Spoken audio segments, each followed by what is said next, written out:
Good morning बच्चों। कल हमने मिनरल न्यूट्रिशन चैप्टर कंप्लीट कर लिया है और कल लास्ट में हमने फोटोसिंथेसिस स्टार्ट किया था, तो उससे रिलेटेड टॉपिक आज डिस्कस करेंगे। अपना नेक्स्ट चैप्टर है चैप्टर 13 फोटोसिंथेसिस इन प्लांट्स। तो बच्चों, फोटोसिंथेसिस से रिलेटेड बात करने से पहले मैं एक एक्सपेरिमेंट समझाऊंगा आपको। जोसेफ प्रिस्टले ने एक एक्सपेरिमेंट किया।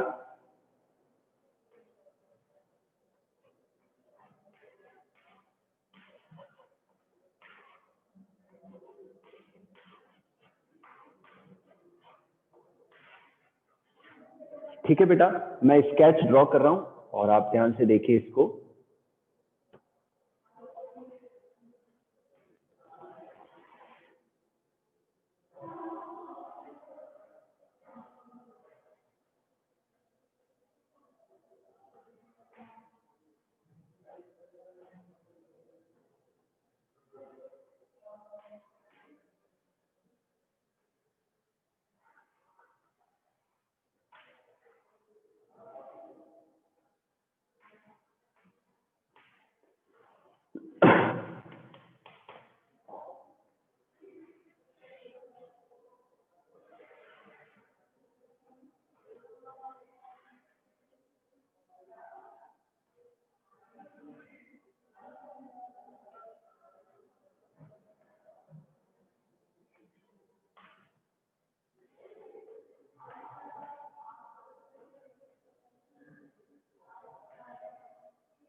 इलेवेंथ क्लास अपना नया चैप्टर है, चैप्टर 13 फोटोसिंथेसिस इन प्लांट्स।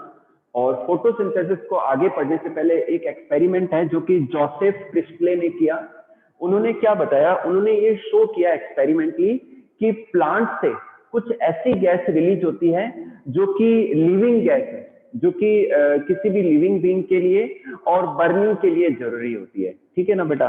तो उन्होंने क्या किया, एक बेल जार लिया, एक कांच का ग्लास का एक एपरेटस लिया, बेल जार कहते हैं इसे, और इसको क्लोज है, इसको बंद किया और इसके अंदर एक चूहा, एक माउस और एक कैंडल जलती हुई लगाई और फिर इसको बंद कर दिया। तो यहां से ये बंद हो गया। थोड़ी देर में, जितनी देर यहाँ पर ऑक्सीजन अवेलेबल थी तब तक तो चूहा भी जीवित रहा और कैंडल भी, जो कैंडल है वो भी जलती रही। लेकिन जैसे ही बच्चों जो अंदर अवेलेबल ऑक्सीजन फिनिश हो गई, कंज्यूम हो गई, तो जो चूहा है वो सफोकेट होके बेहोश हो गया। ठीक है ना। और जो कैंडल है वो भी जलती हुई बुझ गई वो। ठीक है ना। तो मतलब माउस और कैंडल, इन दोनों ने ही क्या किया, कंज्यूम कर लिया ऑक्सीजन को, और ये अब जो है बंद हो गई, बुझ गई है और वो बेहोश हो गया। ठीक है ना। ठीक है, सफोकेशन होने की वजह से। तो इससे ये शो होता है कि हाँ भाई, ऑक्सीजन जो है कंज्यूम हुई है, कोई गैस है जो कंज्यूम हुई है, अब वो नहीं अवेलेबल है। फिर उन्होंने क्या किया, एक मिंट प्लांट लिया और इस मिंट प्लांट को इस बेल जार के अंदर रखा। ठीक है ना। तो मैं लेबल कर देता हूं बच्चों, ये तो है बेल जार,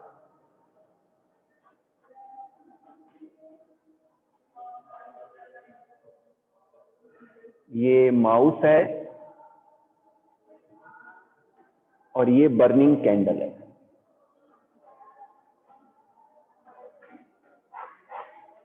ठीक है। और ये बच्चों मिंट प्लांट है।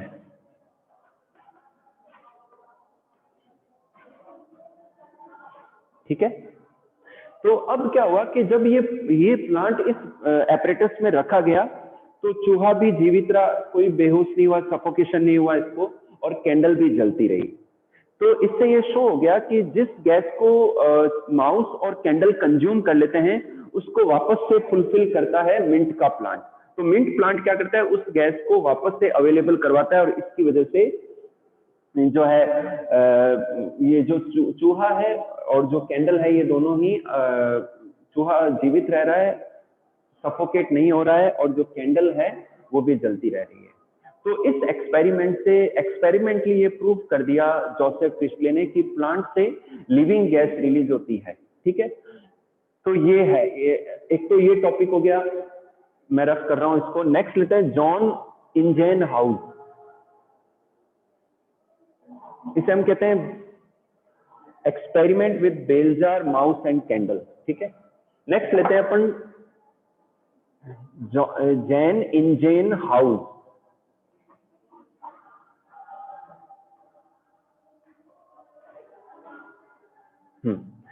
अब बच्चों देखिए, जैन जो इंजेनहाउस है, उन्होंने क्या किया, एक एक्सपेरिमेंट किया, और उन्होंने एक प्लांट लिया, एक्वेटिक प्लांट लिया, और उस एक्वेटिक प्लांट में उन्होंने देखा कि जो प्लांट के जो ग्रीन पार्ट है, उन ग्रीन पार्ट से ऑक्सीजन गैस निकलती है।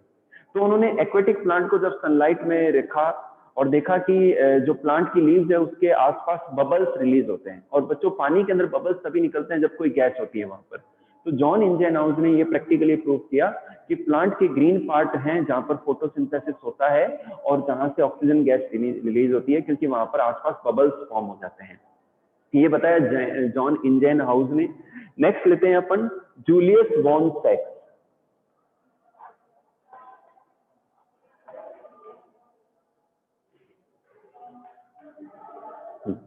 बच्चों जूलियस वॉन सैक्स क्या है?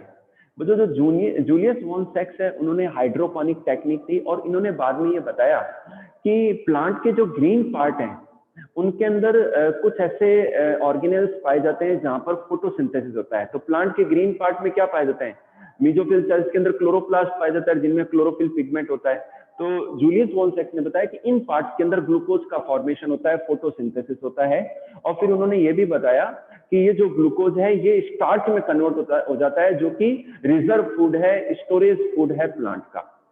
ओके बेटा, तो एक ही हो गया। नेक्स्ट लेते हैं अपन टी.डब्ल्यू. एंजिलमान।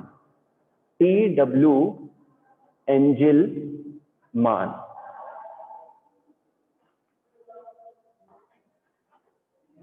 बच्चों टी.डब्ल्यू. एंजिलमान ने एक एक्सपेरिमेंट किया प्रिज्म लेकर।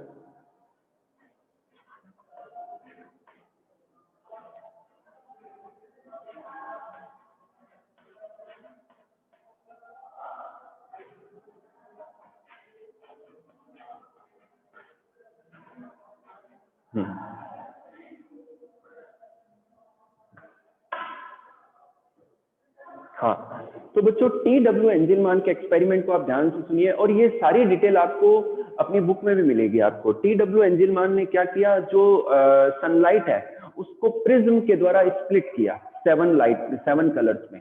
दोबारा सुन लीजिए, जो सनलाइट है उसको प्रिज्म के द्वारा स्प्लिट किया टी.डब्ल्यू. एंजिलमान ने, और उन्होंने क्या किया, एक एल्गी लिया क्लेडोफोरा, और उस क्लेडोफोरा एल्गी को एरोबिक बैक्टीरिया के कल्चर में रखा। किसमें रखा? एरोबिक बैक्टीरिया के कल्चर में रखा।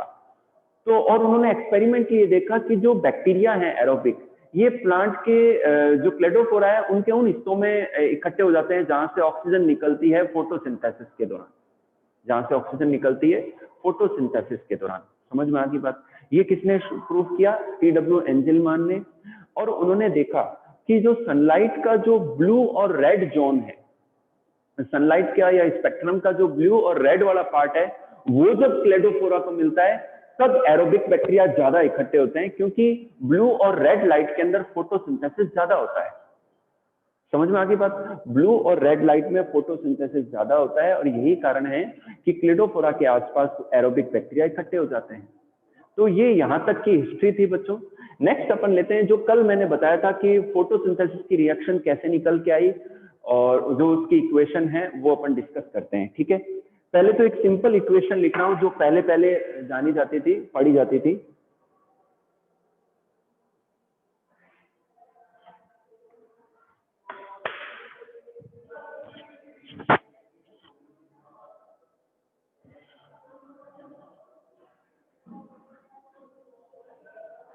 एक सिंपल इक्वेशन है बच्चों, 6CO2 प्लस 6H2O सनलाइट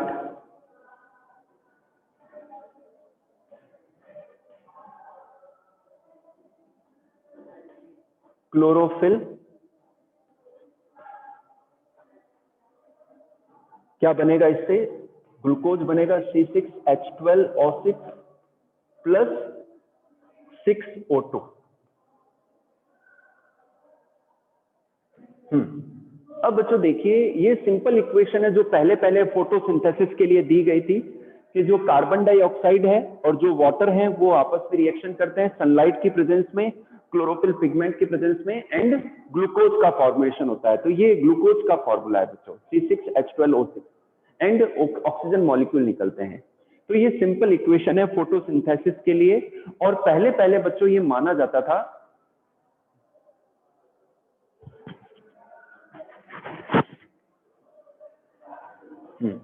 बच्चों इनिशियली ये माना जाता था कि ये इक्वेशन है ना, फिर बाद में जो कॉर्नेलियस वॉन नील है उन्होंने एक एक्सपेरिमेंट किया या उन्होंने स्टडी किया बैक्टीरियल जो फोटोसिंथेसिस होता है उनके ऊपर। साइंटिस्ट का नेम है कॉर्नेलियस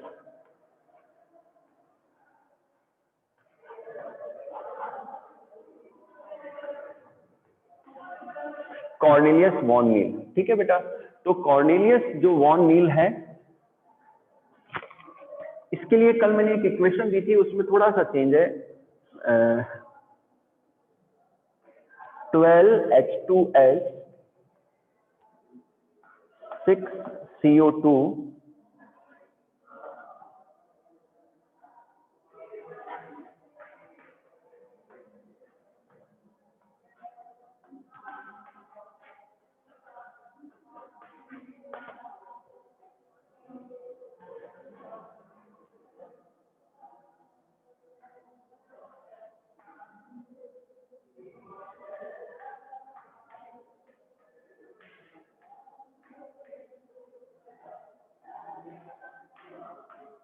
ये इक्वेशन बच्चों कुछ इस तरीके से है ना।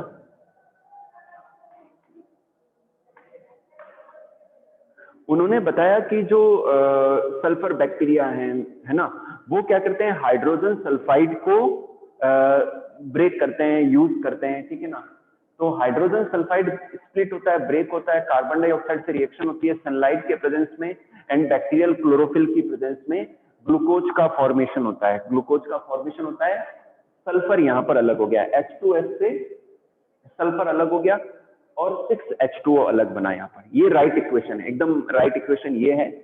तो उन्होंने बताया, उन्होंने कंपेयर किया कि पहले ऐसे माना जाता था कि जो ऑक्सीजन है फोटोसिंथेसिस में वो CO2 से रिलीज होती है, लेकिन बाद में ये एक्सपेरिमेंटली प्रूव हो गया कि जो ऑक्सीजन है वो CO2 से रिलीज नहीं होती, वो वाटर के मॉलिक्यूल्स के रिलीज होने से होती है। क्योंकि यहाँ पर जो वाटर की जो हाइड्रोजन है वो तो कार्बन डाइऑक्साइड को रिड्यूस करने में, काम आ जाती है हाइड्रोजन, यानी कि जो वाटर है वो ऑक्सीडाइज हो जाता है और जो ऑक्सीजन है वो फ्री निकल जाती है, रिलीज हो जाती है। तो ये प्रूव हो गया कि जो ऑक्सीजन निकलती है वो वाटर से निकलती है, ठीक है। और यहाँ पर ये इक्वेशन दी कॉर्नेलियस वॉन नील ने, ठीक है बेटा। तो एक्सपेरिमेंटली कॉर्नेलियस वॉन नील ने ये प्रूव कर दिया कि भाई जो वाटर से है ऑक्सीजन निकलती है। अच्छा, इसके बाद में रूबेन एंड कामेन,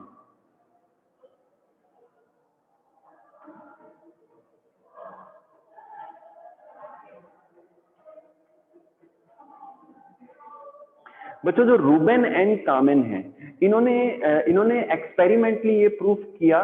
फिर से इन्होंने क्या किया, रेडियो आइसोटोपिक ऑक्सीजन लिया, ऑक्सीजन का O18 वाला रेडियो आइसोटोप लिया और ऐसे वाटर मॉलिक्यूल लिए जिसमें रेडियो एक्टिव आइसोटोप है।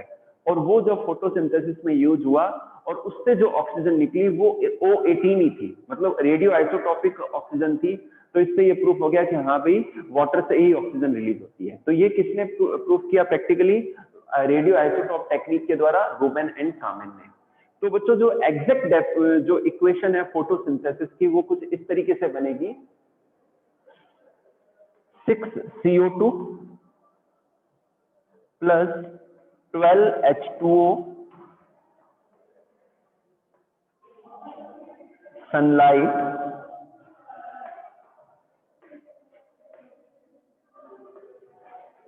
क्लोरोफिल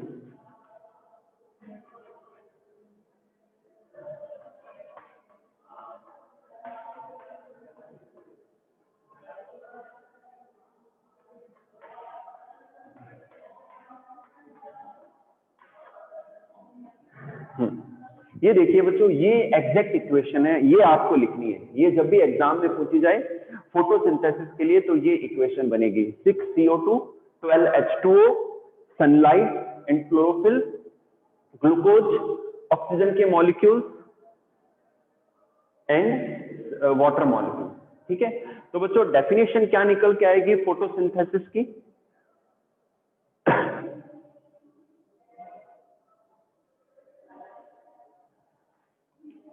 सिंपल है बच्चों, बहुत ही अपन आराम से अच्छे से करते हुए चलेंगे, टॉपिक्स को समझते हुए चलना है, क्योंकि 11th क्लास है, पीछे रह गया तो आपको कवर करने में दिक्कत आएगी। तो साथ साथ में डेली आप समझते हुए चलें और रिवीजन भी करते जाएं। ठीक है, तो डेफिनेशन क्या निकल के आएगी? The green plant in the presence of sunlight and chlorophyll absorbs the CO2 and water and converts them into the glucose and oxygen and water molecule releases as a byproduct। समझ में आ गई बात? दोबारा सुन लीजिए, the green plants absorb the CO2 and water and in the presence of sunlight and chlorophyll pigment they convert these into the glucose and as a byproduct water molecules and oxygen releases। ठीक है ना? तो ये बच्चों equation निकल के आएगी। समझ में आ गया? यहाँ तक क्लियर है सबके? एक बार हैंड रेस कर दो सारे कि यहां तक टॉपिक क्लियर है आपकी।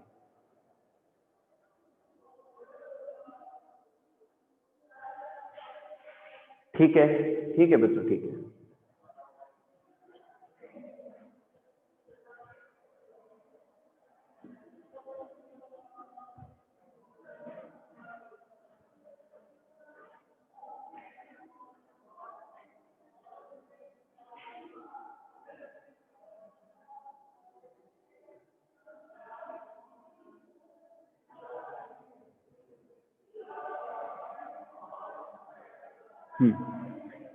चलिए बच्चों, अब हम बात करते हैं साइट ऑफ फोटोसिंथेसिस। बच्चों प्लांट्स के अंदर फोटोसिंथेसिस की साइट कौन सी है? बच्चों ग्रीन पार्ट, प्लांट के ग्रीन पार्ट जिनमें क्लोरोप्लास्ट पाए जाते हैं और क्लोरोप्लास्ट के अंदर क्लोरोफिल पिगमेंट्स पाए जाते हैं। ठीक है, तो chloroplast is the site of photosynthesis. समझ में आ गई बात आपके? तो यहाँ पर मैं आपको क्लोरोप्लास्ट की स्केच ड्रॉ करके बताऊंगा और फोटोसिंथेसिस के दो स्टेप्स कौन से हैं वो भी मैं समझा रहा हूं आपको। सबसे पहले लेते हैं फोटोसिंथेसिस के स्टेप्स दो कौन से हैं।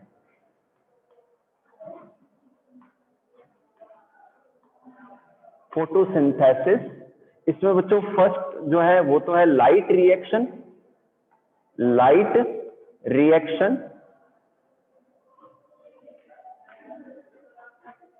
और इसे हम कहते हैं फोटोकेमिकल रिएक्शन।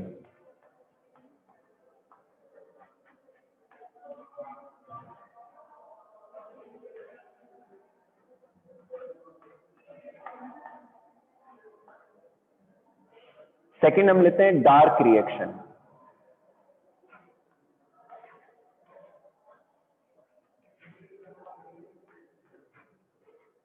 और इसे हम कहते हैं बायोसिंथेटिक रिएक्शन।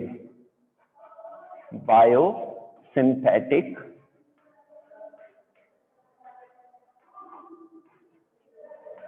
रिएक्शन। यहां ध्यान से देखिए बच्चों, जो फोटोसिंथेसिस है उसके अंदर दो फेज हैं। एक तो है लाइट फेज या लाइट रिएक्शन। इस लाइट रिएक्शन के अंदर जो क्लोरोप्लास्ट में जो पिगमेंट्स हैं वो सनलाइट को ट्रैप करते हैं, सनलाइट को एब्जॉर्ब करते हैं। समझ में आ गई बात आपके। और उससे वो क्या बनाते हैं, एटीपी बनाते हैं, NADPH बनाते हैं, जो कि एनर्जी यूनिट्स हैं। ठीक है, सेकंड लेते हैं, अच्छा इसे हम फोटोकेमिकल रिएक्शन भी कहते हैं, क्योंकि लाइट के प्रेजेंस में होती है और इसमें वाटर की स्प्लिटिंग भी होती है। लाइट रिएक्शन में जो वाटर के मॉलिक्यूल हैं वो स्प्लिट होते हैं और इलेक्ट्रॉन देते हैं। ठीक है, सेकंड लेते हैं डार्क रिएक्शन। डार्क रिएक्शन के अंदर इस एनर्जी का यूटिलाइजेशन होता है और इस एनर्जी को यूज करते हुए ग्लूकोज का फॉर्मेशन होता है। यहाँ पर डार्क का मतलब ये नहीं है कि डार्क में होता है, ऐसा बिल्कुल नहीं है।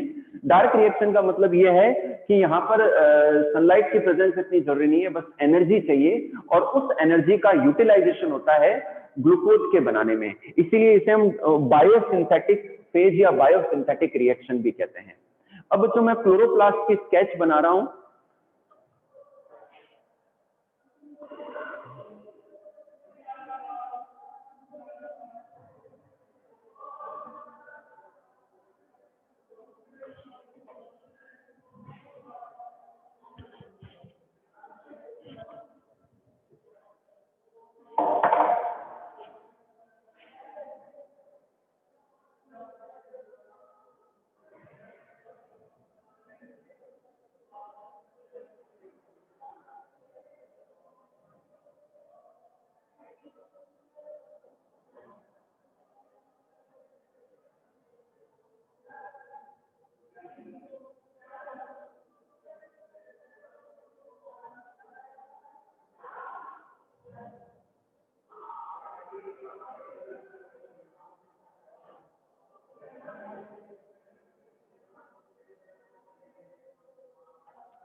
हाँ बच्चों, ये स्केच है क्लोरोप्लास्ट का। ठीक है, और ये डबल मेम्ब्रेनस सेल ऑर्गेनल है। ये इनकी आउटर मेम्ब्रेन है and this is the inner membrane. और अंदर का जो फ्लूइड और मैट्रिक्स पार्ट है इसे हम स्ट्रोमा कहते हैं। यहाँ पर फोटोसिंथेटिक एंजाइम्स होते हैं। ये बच्चों जो कॉइन लाइक स्ट्रक्चर्स हैं, सिंगल कॉन कहते हैं थाइलेकॉइड। क्या कहते हैं? थाइलेकॉइड कहते हैं। और इनके ढेर को, इनके स्टॉक को हम क्या कहते हैं? ग्रेनम कहते हैं। क्या कहते हैं? ग्रेनम कहते हैं। तो ग्रेनम सिंगुलर वर्ड है और ग्रेना, क्योंकि ऐसे जो स्टॉक है काफी सारे होते हैं तो इन्हें हम क्या कहते हैं, ग्रेना कहते हैं। लेकिन जो सिंगल कॉइन लाइक स्ट्रक्चर है इसे हम क्या कहते हैं, थाइलेकॉइड कहते हैं। और इन थाइलेकॉइड की मेम्ब्रेन के अंदर फोटोसिंथेटिक पिगमेंट्स होते हैं, क्लोरोफिल, कैरोटिनॉइड, जेंथोफिल्स, ये सब पिगमेंट्स पाए जाते हैं। क्लियर होगी बात बेटा? तो थाइलेकॉइड मेम्ब्रेन के जो पिगमेंट्स हैं वो सनलाइट को ट्रैप करते हैं और उसको यूज करते हुए एटीपी एंड एनएडीपीएच का फॉर्मेशन करते हैं। तो इसीलिए जो लाइट रिएक्शन होती है वो ग्रेना में पाई जाती है। लाइट रिएक्शन कहां होती है? ग्रेना के अंदर होती है। और इस रिएक्शन में जो एनर्जी बनती है उसका यूज होता है स्ट्रोमा पार्ट में फॉर द ग्लूकोज फॉर्मेशन। अच्छा, जो स्टॉक्स हैं ग्रेनम के, ये आपस में अटैच रहते हैं स्ट्रोमा लैमेली के द्वारा। किसके द्वारा अटैच रहते हैं? स्ट्रोमा लैमेली के द्वारा जो ग्रेनम है वो आपस में अटैच रहते हैं, कनेक्टेड रहते हैं। क्लियर होगी बात आपके? तो लाइट रिएक्शन पाई जाती है आपके इसमें ग्रेना पार्ट के अंदर, और जो डार्क रिएक्शन होती है वो स्ट्रोमा पार्ट के अंदर पाई जाती है। और इसके अलावा ये बच्चों 70S राइबोसोम्स हैं और ये डीएनए है। ठीक है।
बच्चों यहाँ पर देखिए आप कि यहाँ पर 4 टाइप के जो पिगमेंट्स हैं इन्वॉल्व रहते हैं फोटोसिंथेसिस के प्रोसेस में।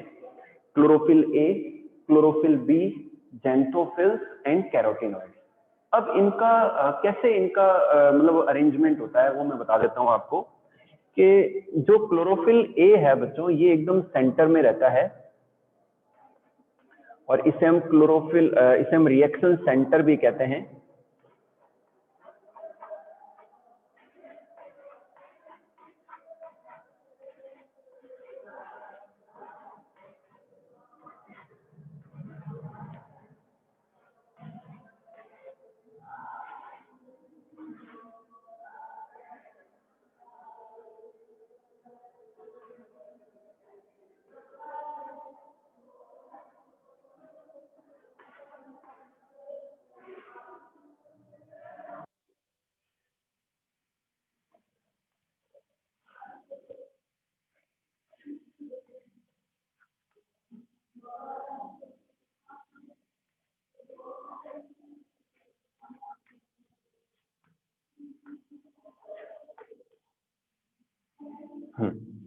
बच्चों यहाँ पर मैंने एक स्केच बनाई है पिगमेंट्स के लिए। ये बच्चों काफी सारे पिगमेंट्स हैं जो एडिशनली क्लोरोफिल के साथ में पाए जाते हैं। इन्हें हम एसएस3 पिगमेंट्स भी कहते हैं और एंटीना भी कहते हैं।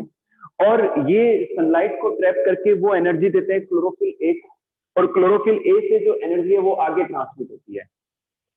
तो ये जो ग्रुप है पिगमेंट्स का इसे हम क्या कहते हैं? एलएचसी कहते हैं। क्या कहते हैं? LHC कहते हैं लाइट हार्वेस्टिंग कॉम्प्लेक्स। इसे हम क्या कहते हैं, लाइट हार्वेस्टिंग, लाइट को हार्वेस्ट करने का ये कॉम्प्लेक्स है। तो इस तरीके से बच्चों ये रिएक्शन सेंटर कहलाता है, जो क्लोरोफिल ए है वो रिएक्शन सेंटर कहलाता है।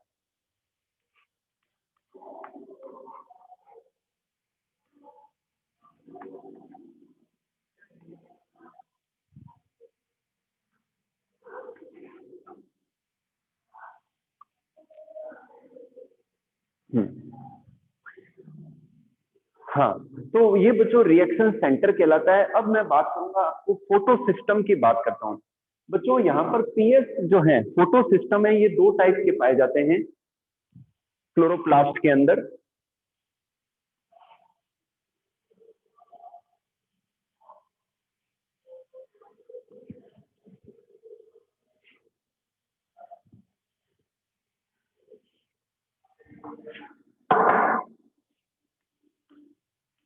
Photo system first, photo system second.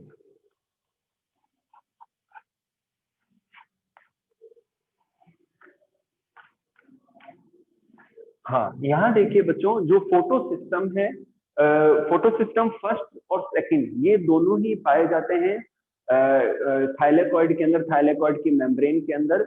लेकिन जो स्ट्रोमा लैमेली होता है, जो दो ग्रेना को कनेक्ट करता है, उसमें केवल फोटो सिस्टम फर्स्ट पाया जाता है।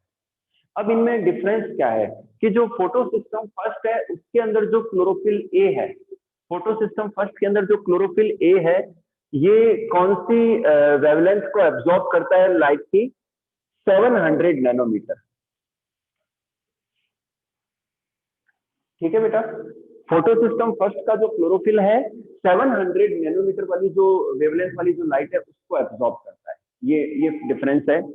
और जो फोटो सिस्टम सेकंड है, इसके अंदर जो क्लोरोफिल ए है, ये 680 नैनोमीटर वेवलेंथ, जो सनलाइट की वेवलेंथ है 680 नैनोमीटर, उसको ये एब्जॉर्ब करता है। जनरली जो स्पेक्ट्रम है वो 400 नैनोमीटर से लेकर 700 के ऑन एन एवरेज 700 नैनोमीटर तक रहता है।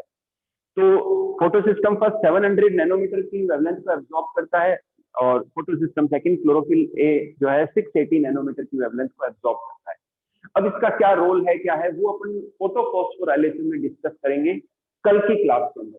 कल की क्लास में बच्चों मैं आपको एक ग्राफ भी समझाऊंगा कि कैसे जो chlorophyll A, B and carotenoid ये अलग अलग वेवलेंथ में लाइट को एब्जॉर्ब करते हैं, और इस एब्जॉर्प्शन का फोटोसिंथेसिस की रेट पर क्या इफेक्ट होता है।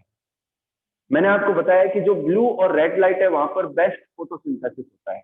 तो जो ब्लू और रेड लाइट वाला जो वेवलेंथ वाला जो जोन है, जो वहां पर आपको फोटोसिंथेसिस ज्यादा नजर आएगा, और बीच में जो है वो कम नजर आएगा।